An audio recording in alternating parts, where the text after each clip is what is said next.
Hi, everybody. My name is John Gomez. I am the CEO and founder of Sensato, and also joining me today for this presentation is Guy McAllister, who is one of our cybersecurity advisory expert specialists. Welcome you to this presentation on cybersecurity maturity and some things that you might want to think about, consider as you're thinking through your risk assessment strategy for the next 6-12 months or so. We think what you will take away from this is hopefully some unique information and a different way of doing risk assessments. But we'll get into that. And as always, we'll just give you a little background on Sensato. We've been around since 2013. We're pretty much a healthcare specific cybersecurity firm. Variety of different services we offer from cybersecurity consulting, risk assessments, penetration testing, incident response. We also have our own software platform, which we call Sensato CAS, or Cybersecurity as a Service. It includes a full integrated cybersecurity platform, which on top of that, we've built a 24/7 security operations center. And on top of that are security widgets, which are basically templates of policies and procedures that allow you to access and use in your environment as you may need to. But today we're not here to talk about that. The other thing I will mention, we do have a lot of great partners that we work with, from hospital associations to GPOs to government agencies. But I want to talk a little bit about our thesis of what we view our purpose in life, what we're trying to solve, because I think helping you understand our thesis directly speaks to the topic today around cybersecurity maturity and how do we try to achieve that, and what can we do to kind of evolve that maturity. And so the first part of our thesis is simply that as a company, we really try to focus on helping organizations comply with best practices and regulations. We're going to certainly talk a lot about that today. That'll be the lion's share of our conversation. But we feel that has to be integrated with the way that you detect threats and ultimately defend against those threats. And then lastly, how do you respond to those? And we do think that regardless of where you may be in your cybersecurity journey, ultimately, to have a very effective program, you have to bring these three things together. And we do that each and every day. That's what we're thinking about. So even though we're, a lion's share of what we're speaking about today is compliance, ultimately, that compliance is helping to mature and develop and evolve our detection and defense strategies. And then if in the event that you do have an incident, you have a very strong method of responding to that. So that's the first part of our thesis. And the second part of our thesis, which again is really kind of apropos for what we're trying to discuss today and share with you, is we really want to focus, or we think that some of the things that we need to do as a vendor is help organizations reduce their liability. And this is probably more important today than ever before, as we see that cyber insurance liability is skyrocketing and evolving very quickly. We see that there are more fines being levied against organizations because of the outcome of breaches. And we're obviously seeing lawsuits being brought across against hospitals for patient safety impact or possibly loss of life, unfortunately, due to a cybersecurity incident specifically. And so we think that it's important that any cybersecurity strategy really does address how are you specifically reducing that liability. I think all too often we spend too much time thinking about how do we just defend ourselves, which is critical and important, and as we mentioned, has to be part of that entire equation. But ultimately, you should be thinking about, is this going to truly help me reduce liability all long term? The other side of that equation is, how do you improve your defensibility? Now, for most of us, we may be thinking the term defensibility meaning that ultimately we are trying to defend our networks or to try to defend our assets and our people and environments. And yes, that's true. We want to do that. But we're also thinking about what happens 18 to 24 months down the road when you are potentially needing to defend yourself in the legal context. You've been brought into court, you've been subpoenaed, you may be part of a deposition or some other investigation, and the decisions that you make today now come under scrutiny down the road. And so one of the things we try to work on as part of our thesis is also, how do we help organizations increase their defensibility? And everything I've spoken to in this thesis, as I mentioned, we're going to touch on through the concept of how do you improve maturity in cybersecurity and what can you do to do that. And so, as I mentioned that on the call with me today is Guy McAllister. He'll jump in and out as he can add some color to what we're doing. And so, one thing I will do, just to give you some context, is I'll ask Guy if you can maybe give a little bit about your background, just to give folks an idea of kind of the perspective you're bringing to the table. Sure. Thank you, John. Everyone, I've been in healthcare IT for almost 23 years. Which is a long time. Most of that time, I was a chief information officer for a regional health system. And so I bring, once you've been a CIO, I guess you're always a CIO at heart. And so I try to bring that perspective, sitting on the other side of a table. To John's point about defensibility, making sure that your organization is in a better place legally because of the concerns of cybersecurity, the concerns of responsibility towards that, and making sure that that our assessments and the work and effort we do help you strengthen that position. So again, my background primarily has been a CIO in a healthcare system. So I look forward to always sharing with other CIOs to still grow and learn and hopefully share experiences with them. So thanks, Guy, and I hope hopefully that creates a little bit different context for all of you in terms of what we're talking about today. And Guy will continue to jump in and offer some thoughts and talk to some of the things maybe from his experience as well as his work with here at Sensata with us. So I want to start off by talking about the current world of risk assessments and what we typically do and what we've done. As I mentioned, we've been around since 2013. We've done a lot of work in the area of risk assessments, NIST 853, NIST CSF, HIPAA assessments, PCI assessments, physical security assessments, application security risk assessments. We've done a lot in that space.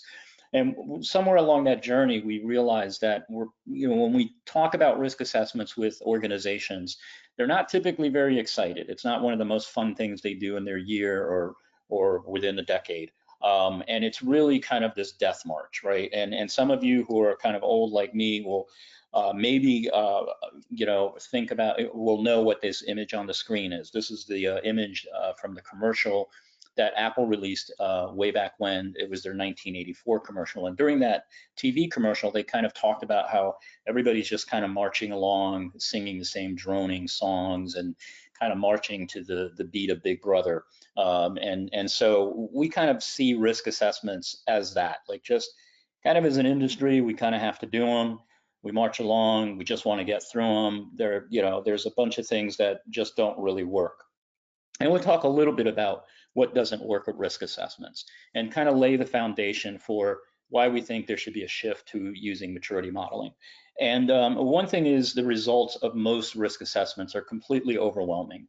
You'll hire a consulting firm, whoever that may be, whether they're a large firm like a BDO or someone, or a smaller firm, or an individual to come in, a consultant to come in and do a risk assessment for you of some sort.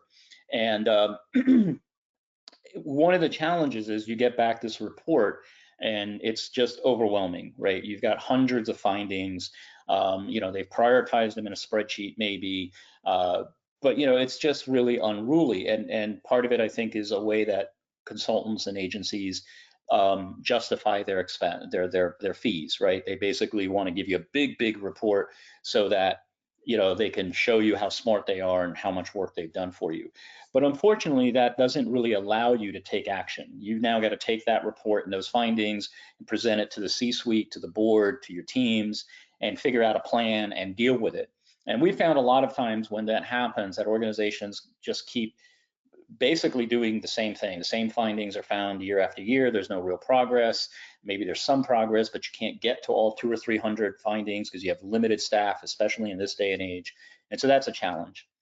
We also see that a lot of times risk assessments don't create alignment, right? You're in a position where ultimately what a risk assessment should be doing, obviously highlighting and uncovering risk, but it should become a artifact, a tool for you to create boardroom to basement alignment, right? You should be able to walk into a boardroom and go through the risk assessment findings, and the board should use that to help determine priorities of investments, the risk tolerance levels, and things of that nature. And we're going to talk a little bit about that.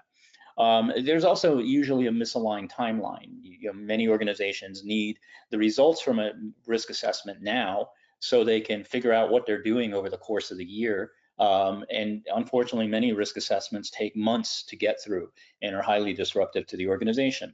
The part that they're not highly technical, that they are highly technical and not usable, is kind of the crux of the biggest challenge here, which is that if you do get a lot of results or any results, they're typically not going to be in a format or a method that allows you to articulate what the findings are to non-technical people, which creates another challenge, right, with the board and your C-suite. You have to explain to them what this means, that it's critical, and the reports all filled with this control gap and that control gap, and according to this and that, and the privacy versus security rule. And ultimately, none of that's really usable, right? You really need to understand, like, where am I need to focus? What is my priorities over the next 3 months and the 3 months after that? And what do I tell the board and what do I tell the C-suite? And then this all adds up to really not getting very much of a return on investment. At the end of the day, we kind of get back to this concept, kind of that 1984 Apple commercial, where we ultimately are just checking the box. Like, I got through it. Yeah, I got to go deal with these findings. I'm going to delegate that to someone, and they're going to come up with a plan, and we're going to fight for some money, and we're going to go deal with it. And that's on the best case with a lot of these. We do see a lot of organizations who are just frustrated and they're just banging their heads against the wall, and they're like, we just don't even know how we're going to get to all that. We're just trying to keep the lights on and the wheels on the cart, and we don't know what our plan is because we don't have time to dig into all of this, and we can't really afford the consultant to help us with all that because we've already used all our funding to just get the risk assessment done. That's not real return on investment, and that's really, I don't think, the idea behind how risk assessments should have been used when they were first created. And we've kind of just get through them and hope for the best. And John, So, yeah. I've to add to your 5 assessment failures. Ultimately, what happens and what I've seen are organizations that take that assessment and just put it away, file it away in case they need it until the next year, then they refresh it, and they never act upon it. It's never an opportunity to strengthen their position from a cybersecurity or a HIPAA security standpoint. It's just, and that's, by the way, is not legal defensibility, just saying you have an assessment that's been done. So these 5 failures are very real and unfortunately mitigate the value of a true assessment. Yeah, and I think that's an important part of 2 things to hit on what you just said. One is, you want to be careful that the risk assessment doesn't get used to build a case against your organization or leads to higher liability. The worst thing would be and it is going to happen, right? If there's some kind of lawsuit, they're going to subpoena or request your risk assessment findings and your pen test findings. And if they're not mitigated, they're going to become part of the reason that they justify whatever that liability is going to be. And then a second thing is, I think that you said that's interesting to hit on is, how does the risk assessment translate to real defensibility of your environment, right? We talked about comply, detect, respond earlier, and that being one of our thesis. But if the compliance activities don't really strengthen your ability to detect and defend and support how you respond, then ultimately, again, it's kind of a wasted effort. One of the big things that a risk assessment should do, and they often don't do, is help define your investment strategy, right? You should be able to take the risk assessment, go to your C-suite, your CFO, COO, wherever your organization works, and be able to say, look, based on this is what we got to invest, and here's how we need to invest. And and it should help you in that conversation really have the ability to say, these are the specific outcomes we're trying to achieve, and this is going to help me create a defensible capability or strategy that if we do get into trouble, we're going to be able to defend ourselves legally and reduce liability. But unfortunately, most risk assessments don't support those activities, right? The big thing then is, hey, well, how do we define risk, right? How's the risk assessment, the risk findings, do they fit our risk tolerance profile? Assuming you've done this, a lot of organizations don't, but a good conversation to have with your C-suite and your board is, what level of risk are you guys okay with? And there are ways to do this and exercises you can go through. None of them take a lot of time. They're not weeks long. You're talking about 2 to 3 or 4 hours of having a conversation as to what level of risk tolerance the organization is willing to accept from cybersecurity. No organization, no matter the funding you have, is going to have absolutely no risk. But obviously, if you want lower risk, you're going to spend more. If you don't have the funds to spend, you may have higher risk. And ultimately, all of that is going to drive, the level of risk assessment you need to do, the defenses you're going to put in place, your ability to respond, and ultimately how you defend yourself. And a key part to defending yourself is having the discussion of risk tolerance is something that helps you defend yourself. Not knowing your risk tolerance actually leads to possibly a larger liability situation, right? So you want to do this, even if the outcome of that is, look, we can't really afford a lot of cybersecurity, let's do the best we can. You can then point to the fact that it was done consciously, with purpose, and you did review that. You did do something. You didn't just throw it, slap it together, and hope for the best. So important part here is defining your risk tolerance. One thing that, and by the way, Guy actually, when we talk about the maturity process that we follow and are going to present to you today on maturity modeling, Guy actually does a lot of the work in that area. And one of the things when we were putting these slides together that he had brought up to me is, like, interestingly, is what is the Office of Civil Rights workflow? So I think we're all familiar with the Office of Civil Rights, right? If you have a HIPAA-related breach, or you need to do a report, OFCR is going to investigate that. Also, typically, you may have state attorney generals that will get involved, such as in California, you may have the state that is going to also get involved if you have some kind of patient or privacy risk, right? Or not risk, rather, privacy breach. And with the OCR workflow, I think it's important for us to understand that, because a lot of times I think people think they're going to, if you have a breach, the OCR is going to come in and have those raid jackets that the FBI wears, except it's going to say OCR, and they're going to be carrying, boxes of stuff out of your hospital, and they're going to be all into your systems and running kinds of analysis and compliance tests. And none of that happens. And if it ever has, I don't know about it, and I've never heard of any hospital that's had that experience. What's going to happen, and some of you may have already been through this, is if you do report a breach and the OCR takes notice, which is one of the first things, is to realize they're very limited on manpower. So they may not take notice. You may have reported it, you've done your thing. I will give you some advice. If you've reported it through the appropriate channels and OCR doesn't knock on your door, don't go reaching out to them saying, hey, have you seen our report? Are you going to fine us? Just, you reported it, and if you have to defend, your legal counsel should know that, hey, we've reported it, we've done what we're supposed to, now it's in OCR's hands, and maybe we'll hear from them some point in time. Chances are you won't hear from them for a while, even if you do, so you may hear from them months later. And one of the first things they're going to ask for you to do is to get them copies of your policies and procedures. And now this is critically important because many organizations don't have good policies and procedures. They've not been updated in quite some time. They are not supportive of the current threat landscape. There are a whole bunch of things that go into this. And one of the most important is that there's things in the policies and procedures that you may not be doing. So one challenge here is when you have a compliance officer, a compliance department, or outside party who writes your policies and procedures, and you've never really taken time to actually right-size them for your organization and your risk tolerance level. And so what happens now is you have really great policies and procedures, they're world-class, you send them to OCR, or you have really bad policies and procedures and you send them to OCR. What you really want is the right policies and procedures for your organization, not for what OCR expects or somebody at the next hospital over has told you should be doing, but right-sided to your organization. This is very critical because the next thing after you send them the policies and procedures, they're going to review them, they're going to read them. And when they do that, the next step is going to be evidence review. And that's when they come back to you and say, hey, in policy XYZ on line 32, it says you guys are going to run a vulnerability scan every day. Please send us your last 22 vulnerability scans for these dates. And lo and behold, you didn't know that the policy said that. You can only do vulnerability scans weekly or monthly. You now are going to set yourself up for a situation. Now, OCR is human, they're pretty good at listening to things, but you really rather not get into that. And if the policies have those types of procedures and requirements in them, and you never know, and now that's what OCR is going to base their analysis on. Now, some other things they're going to look for, but this evidence review largely is going to be based on your policy and procedures and what you said you should be doing, and then proving that you actually do what those things say. And then the last point, obviously, is the findings and the fines, right, that they're going to do.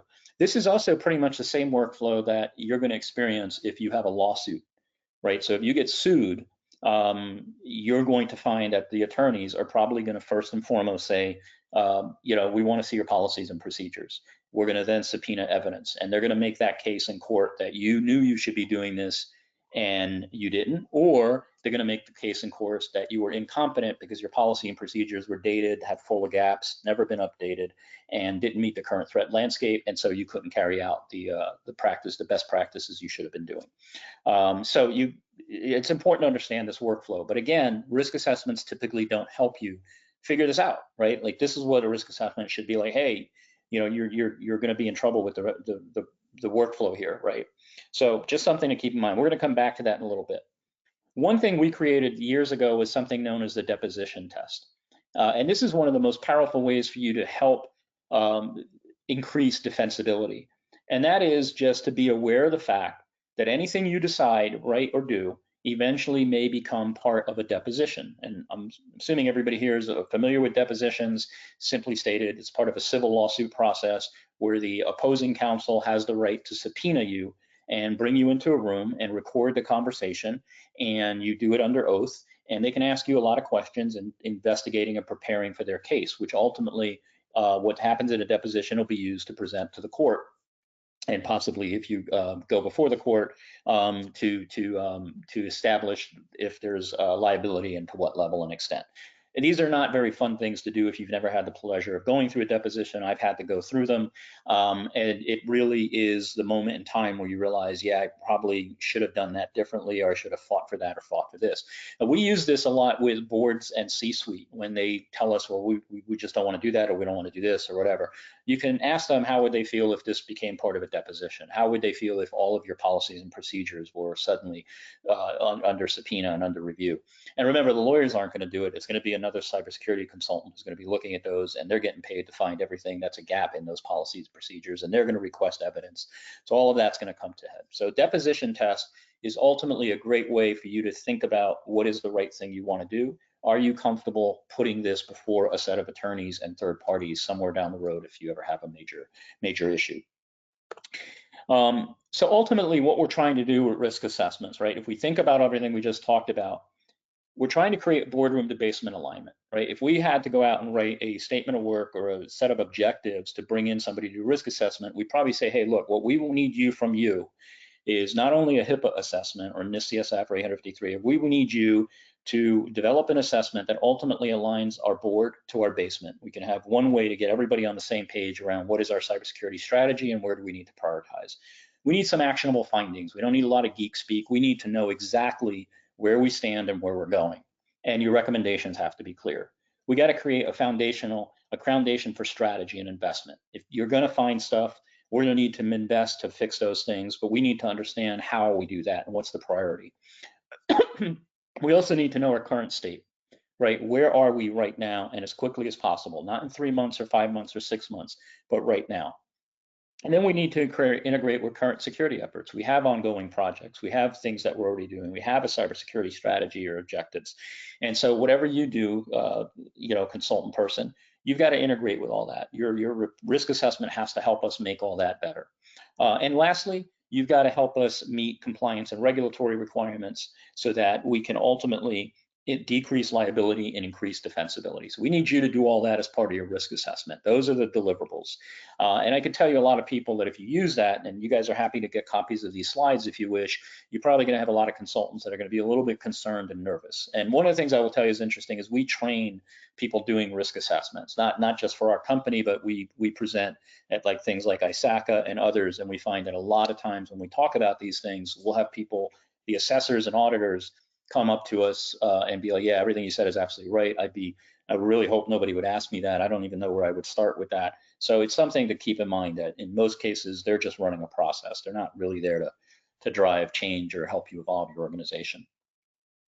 So with that, I want to kind of talk to what is risk assessment Nirvana? Like, how do we go from the Apple commercial, we're all just, kind of droning along and marching along and listening to Big Brother, where is that colorful person that comes along and hopefully shatters the big brother image and gives us something a little different. So we started thinking about that probably 3 years ago and started saying there's got to be a better way. We can't spend 3, 4, 5, 6 months doing assessments. Yeah, it's good money, but it's not really a lot of fun for us, and we know it's not fun for the client. And ultimately, we're not here to just be like a bunch of "I told you so's" or "Ooh, look how bad you're doing." We should be here to help our clients get better and focus on our thesis of comply, detect, respond, and decrease liability and increase defensibility. So we kind of stumbled across this thing called C2M2. And C2M2 stands for Cybersecurity Capability Maturity Model. And it was originally developed back into 2012-ish by the Department of Energy. And they had many of the same challenges that we see today, which is they needed to assess the cybersecurity maturity of nuclear power plants and the electric grid. And we started looking at that and we said, wow, that's a pretty cool concept. It's kind of doing everything we want. And so we took C2M2 from the Department of Energy and we modified it for healthcare. And we ultimately crosswalked it so it supports HIPAA and it's crosswalked to NIST CSF and NIST 853. And it was a pretty big undertaking and I believe, a pretty big achievement by us because really C2M2 has given us this ability to kind of support all of the things that we talked about as being goals. And we'll show you how we do that in a moment. But we basically, when we do C2M2, when we run you through this process, assuming you want to go through this, we do the same exact workflow that OCR does. So you get used to that. We come in and we say, hey, give us your policies and procedures. We're going to review your evidence. And we're not going to give you fines, but we are going to have findings and recommendations. So that's kind of the same workflow we take in carrying out the C2M2. But what is C2M2? What's it actually consist of? What are we looking at? How does it work? So there are basically 10 domains, right? Basically 10 categories, 10 areas that we look at from a C2M2 perspective. And when we do this, we're looking at it, assuming you're a hospital, we would look at it across the entire hospital, the IoT, cyber physical, medical device security, all of your compliance stuff. So basically across the entire organization. If you were, for example, an independent software vendor, hardware vendor, medical device manufacturer, who, by the way, we've done C2M2 with, we'd be looking at all of your IT and cyber physical systems. We'd be looking, if you're a medical device manufacturer, the maturity of your development processes. So C2M2 is rather adaptable in that respect. These 10 domains are kind of the highest level representation of what we're looking at. And within each of these domains, we're going to look at a variety of different things to understand your maturity. Now, what's important is that there is an actual order that we follow when we do this. The other thing to keep in mind is when we're looking at these different domains, your answers in one domain can affect the maturity in another domain. Conversely, if you fix something in one domain, it will ultimately fix, hopefully, something in another domain. So these things are very tied together. When we do them, as I mentioned, we're looking for how mature you are. So we're looking for levels of practice. And this is where kind of the workflow behind the OCR process really comes into play, right? We're looking at, okay, you're doing something. Let's say you say, we are running vulnerability scans, but you don't have that fully documented. So we would consider that kind of a initiated practice, or what we call an ad hoc practice. You're doing it, but it could get better. Now, let's say you actually have documentation, you have procedures for vulnerability scans, you're interpreting the results. We would consider that largely implemented. So your maturity is a little better, right? It's higher, it's where we want it to be. But there's still room for improvement. So if you still have room for improvement, we'd then be looking at, a fully implement. When you fully implemented means that there is no room for improvement, which is the highest level of maturity. So what we're trying to understand for each item in each of these domains is, how well are you doing what you say you're doing? And the real hope here is that, if you're doing a lot of things ad hoc, then the outcome is going to be, well, we need to help you get to largely implemented, right? We need to get you to that second level. And that's where some of the conversations that you ultimately can have with your board and your C-suite come to play, where you're able to explain to them, look, we're doing a lot ad hoc. This is going to impact us from a liability perspective. It's going to be really hard to defend that we don't have written policies and procedures that are not up to date, or there's areas for improvement that we can make. So ultimately, that's what we're trying to do here between the domains and looking at the maturity of practice in each one of those domains. So what ultimately happens is you get a dashboard that looks kind of like this. And this is an actual dashboard from an organization we work with. This would be considered a really great dashboard. The important part here is when we work with our clients, you actually take this dashboard and present it to your C-suite and to your board. Now, under the covers, there may be tons of results and findings, but this is really the document, the piece that you kind of work with your teams to figure out how do we take what's red and get it to green. And I'll give you a real quick orientation on how this works. Dark green is better. Dark red needs a lot of work. So basically dark red, you're not doing this at all. Dark green, you can't do much better, right? There's not much you could do no matter how much money you got. So if you look at these charts, and hopefully you can see my mouse, and you see here, this one has a 6 in it. And so we call these donut charts. And what this is telling you is that there are 6 things you need to be doing at the lowest level of maturity, which is MIL 1. MIL stands for maturity indicator level. And you can see here, 4 of the 6 you're doing really great, no room for improvement. 1 is, you're doing it kind of ad hoc, it's partially implemented. And 1 of these is largely implemented.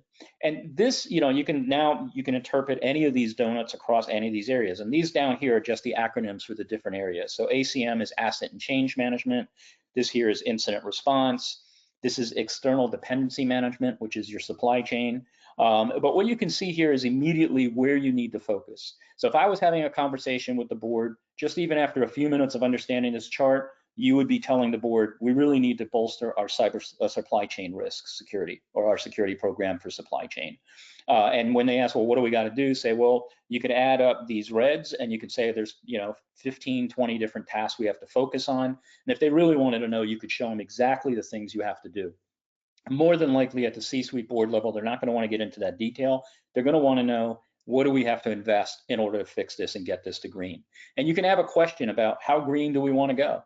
Do we want to go largely implemented or fully? Because there's difference in price tags there. But now you're having a conversation on what? Risk tolerance as a natural outcome of having this in front of them. And what's really cool is you can repeat the C2M2 process down the road. You can show them your baseline, which is the first time you go through this, and you can show them incremental progress as you go forward. So it's a very powerful paradigm. Now, is that all you do, is just build this dashboard and you're good to go? No, there's a lot more to C2M2 than just that. And so one of the things we've done is kind of put together a tool set that we deliver to our clients. We deliver the dashboard, but we also put together a full report. So you're getting that in case you do get OCR or somebody wants to audit you. You have all of your reports that come in. We also give you a workbook. We also give you a strategic plan, a roadmap that you can use, and we even give you a PowerPoint that you can use for your board briefing, or you can use for C-suite or your colleagues or others that you need to brief on. Here's the outcome of our security risk assessment. Here's our maturity modeling outcome. So all of that stuff's included when we go through this process with you. I'm going to take you through these kind of quickly. This is our report. It's pretty comprehensive. It will break everything down by domain. We give you the detailed evaluation results. We get into specific findings and recommendations for each area of that report. And then anything that's critical, we'll highlight in red for you. And so you have a very strong kind of understanding of where you are. Now, a lot of people we work with, these reports can be somewhere in the neighborhood of 70, 80 pages long or bigger, and they're not interested in reading all of this. They want to get to what action do we need to take. So as part of this process, the other thing we do is we give you a spreadsheet, an Excel spreadsheet, and you can see, I'll walk through what is in the spreadsheet. For each workbook in the spreadsheet, we tell you the domain that this is. So this is risk management. You get a little mini dashboard. You figure out your risk distribution or your task distribution. We then give you the actual questions and items that we looked at. The finding and the priority, whether it was being done or not implemented, partially, largely, or fully. And then we actually crosswalk everything to NIST CSF 853 and HIPAA. Now, the reason that's important is because you can decide what level of detail you want to work at. If you want to work at the HIPAA level, you can, and if you address things there, that'll turn things green here in this side of the equation, on the C2M2 side. If you address these things here, you're also addressing them on the C2M2, on the HIPAA or NIST side. So even if you're using things like NIST CSF as your framework, you can still layer C2M2 on top of it and get all the benefits of it, and actually take action and get people understand what it is you're trying to do. And then as you can see, for each domain, we provide this kind of overview or depth. So let's talk a little bit about, okay, so how do you take C2M2 and then help that develop a strategic plan and a finance plan? So one of the things you can do is you can take a spreadsheet that we provide like this, and we actually provide you with the strategic priorities. So in the dashboard I showed you, our recommendation obviously would be, hey, first thing you got to go fix is your supply chain, your external dependency management. So we would say that's priority one. And then from that, you can work towards, okay, what technologies do you need? Now, they could be human or system technologies to address that situation. Is there any training that you need? This means training of your IT or IT security staff. Is there any security awareness training that has to occur as part of that? And are there any policies or procedures that need to be updated as part of that? And then all of that's going to lead, and by doing that, I mean dollar amounts. Is there any money you need in order to address those situations? And if so, obviously it gets added up and you come up with a budget. So when you go into the board, you can demonstrate the dashboard, you can demonstrate where you're doing well and where you need work and help, and what's the priority. And then ultimately, what's the ask, or what is the investment? And then again, you can have a conversation, or they can have a conversation and deliberate what level of investment they can make, and then you can adjust the risk tolerance and determine what you need to do. One thing that's important here is with C2M2, we tend to look at things as 18 to 24 months initiatives. So even if you have to go in and you're in a situation where you need to ask for a lot of funding, you can talk to the board about, listen, this is going to be an 18 to 24 month project. So right now, to address this top priority item over the next 3 to 6 months, this is what we need. But we're not going to just ask for a huge budget and go deal with it. We're going to take steps and walk through this together. So you establish your risk tolerance. That gets hopefully fed into the C2M2 dashboard. That drives your investment and finance strategy.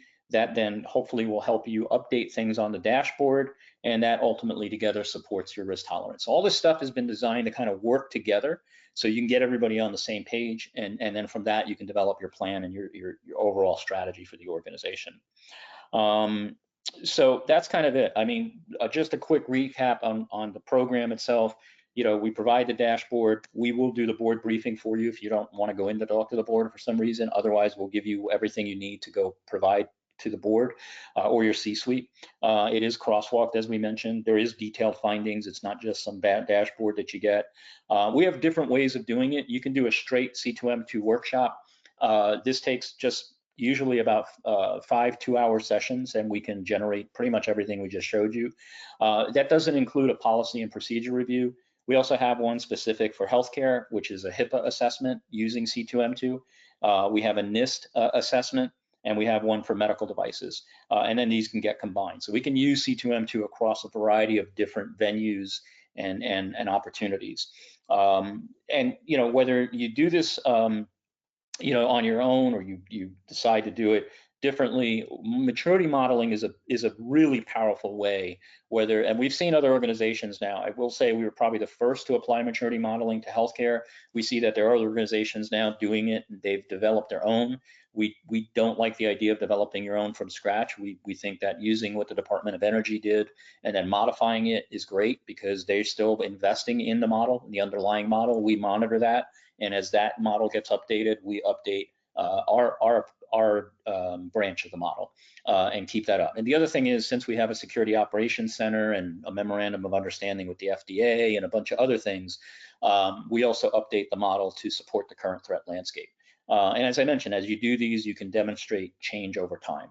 But basically everything we talked about as being goals early on in this presentation, this model does satisfy, right? We work really hard to try and make sure that all of the goals are met and hopefully exceeded.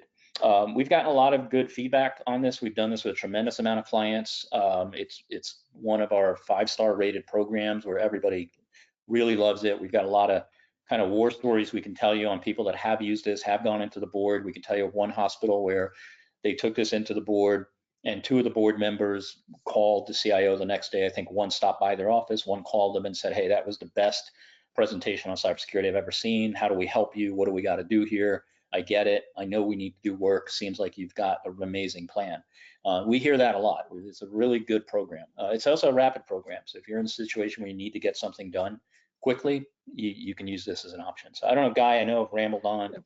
Anything you want to add or talk through, but I know No, it's a it's lot. very good. I will say one thing, or a couple of things tied to my experience. The old days, you know, and a HIPAA assessment basically was someone coming in and grilling my IT team, myself, and trying to find fault with what we were doing.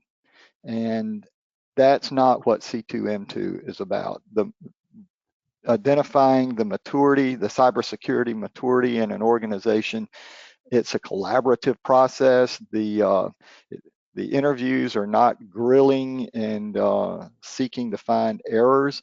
In fact, typically it's I'm more interested in the story. Tell me about what are you doing with risk management? What are you doing um, with your third-party vendors? And so it's a collaborative thing. The other thing is, John, you pointed out in the example of the dashboard that this was actually a good dashboard, even though it had some red.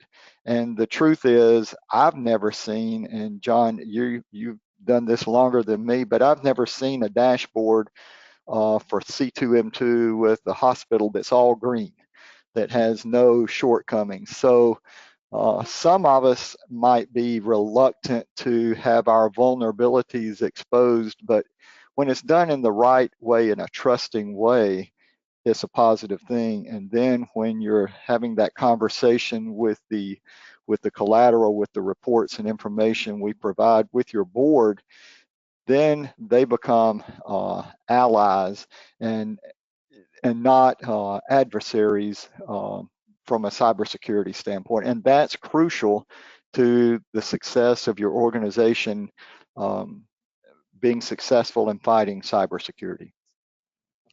Yep, great points. And I think, as Guy said, one of the big things when we set out to do this and kind of, I guess, change the model on how you do assessments is we really didn't want this to be an I gotcha kind of situation, which I think leads to some of the reasons people don't like doing these risk assessments. But they should be totally a tool for you to figure out your strategy and mature the organization.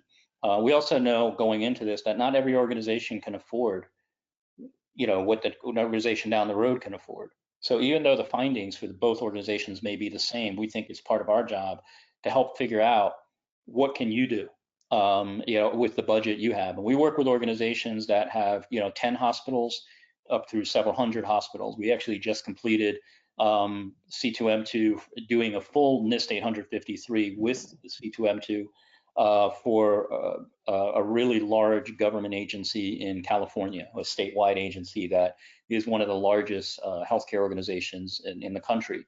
And we applied C2M2 NIST 853 to that. And the reason I'm bringing that up is that statewide agency versus that small 10 bed hospital, budgets are dramatically different, right? Yet we can't just say to them, too bad, you've got to go do what we tell this 800, this large entity. We've got to find ways to help you secure what you can, the best way you can for what you can afford, and help you be defensible, right, as best we can. Now, we're not attorneys, so we can't give you legal advice, but we can try to help you craft strategies that you're proud of if you ever have to defend them. And that's where we've brought in this concept of risk tolerance to be part of the assessment conversation and analysis, because ultimately it's what's the level of risk tolerance you want to craft, right? What are you accepting? And that conversation, like I mentioned, is important. I don't know, Laura or Guy, if you have other stuff to add, or Laura, if there are any questions, or if anybody has questions, please put them into the chat. More than happy to give you suggestions on things you can do. If you are interested in doing C2M2, please reach out to us at info@sensato.co. We're very aggressive on the pricing of this, simply because we think it's something people should be doing, and we see the value in it. It's a great tool. So we'll work with you as best we can. But with that, truly appreciate everybody. I don't know, Guy, if you have any last words of wisdom or if you're good. I'm good. You did a great job explaining not just the tool, but our philosophy behind the tool. Great. Awesome. Thank you guys so And much. Thank you for, oh, go ahead. yeah, I was just gonna say we don't have any questions at this time. Great. All right, everybody, thank you so much. I hope this was helpful and gets you thinking about maturity. And again, even if you don't do it with us, we think it's a very powerful technique to incorporate into your arsenal. But hopefully you will. You'll consider us and give us a chance to talk to you more about it. Thank you very much and have a great rest of your day and week.